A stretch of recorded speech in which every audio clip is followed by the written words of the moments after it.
Direktur Jenderal Pelayanan Kesehatan Dr. Ashar Jaya melepas secara langsung rombongan mudik gratis Kemenkes RI dan tim pemantau fasilitas mudik Lebaran tahun 2024. Kegiatan tersebut memerlukan koordinasi antar lintas sektor untuk pelaksanaan teknis di lapangan agar arus mudik atau balik Hari Raya Idul Fitri berjalan dengan aman, sehat, selamat, dan lancar, serta bisa berkumpul keluarga di kampung halaman.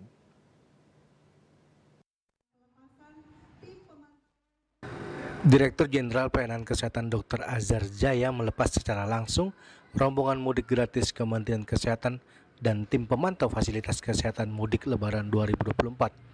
Dalam kesempatan tersebut turut hadir mendampingi Direktur Pelayanan Kesehatan Primer dan Kepala Biro Umum.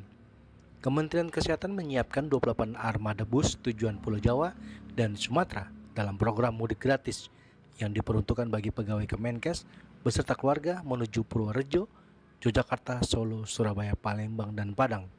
Sebanyak 800 peserta mudik bersama Kementerian Kesehatan mengikuti program tersebut.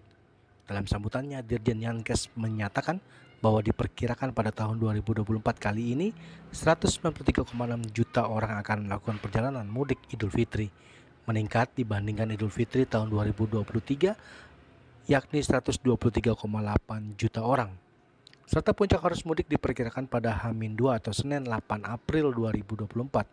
Kegiatan mudik Kemenkes tersebut memerlukan koordinasi antar lintas sektor untuk pelaksanaan teknis di lapangan agar arus mudik atau balik Hari Raya Idul Fitri berjalan dengan aman, sehat, selamat, dan lancar, serta bisa berkumpul keluarga di kampung halaman. Terlambat ataupun menjadi sakit karena Bapak Ibu semua lupa menjaga kesehatan pada saat pra ataupun pada saat Lebaran ataupun pasca Lebaran. Dan perlu saya informasikan kepada Bapak Ibu semua, karena ini adalah mudik resmi ya. Setelah COVID, maka pesertanya diperkirakan cukup banyak, yaitu sekitar 193,6 juta orang yang akan mudik baru ya.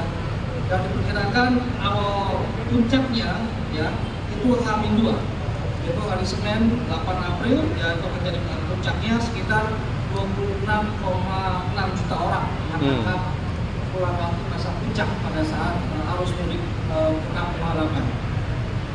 Untuk itu maka kita harus mengamati dan memperhatikan betul kesiapan yang ada di lapangan, khusus untuk jajaran kesehatan. Dan sudah disampaikan sama Pak Karu bahwa Kementerian Kesehatan tidak bergerak sendiri-sendiri berdasarkan unit utama, tapi gabungan mulai dari Dirjen Pelayanan Kesehatan. Dari Jakarta, Julius Walter dan Ketut Sumadiase melaporkan.